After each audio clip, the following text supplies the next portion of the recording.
বাংলার তথাকথিত বুদ্ধিজীবী এরা অনেক লাফিয়েছিল যখন মোদি বঙ্কিম বাবু বলেছিলেন, তাই তো? মানে মাকুরা, ঠিক আছে, বাংলার মাকুরা বুদ্ধিজীবীরা খুব লাফিয়েছিল, ঠিক আছে, বঙ্কিম বাবু কি করে বলে দিলেন, হ্যাঁ, বঙ্কিম দা কি করে বলে দিলেন, তাই তো? হ্যাঁ, খুব এবার কি হলো? তখন তো লিবিডো লাফাচ্ছিল, হ্যাঁ, অর্গ্যাজম হচ্ছিল তো তখন। এখন কি হয়ে গেল? কোথায় সব মানে ওই অস্ট্রিচের মতন মুখটা কোথায় ঢুকিয়ে দিয়েছেন? কোন বালির ভেতর ঢুকিয়েছেন মুখটাকে? দেখতে পাওয়া যাচ্ছে না আপনাদেরকে, আপনাদের কোনো কমেন্ট শুনতে পাওয়া যাচ্ছে না।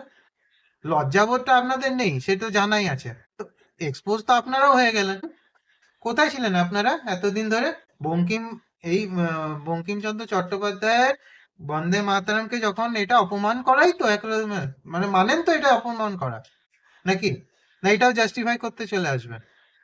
যদি অপমান মনে করেন তাহলে এসে কিছু বলুন, স্পিক আউট সামথিং।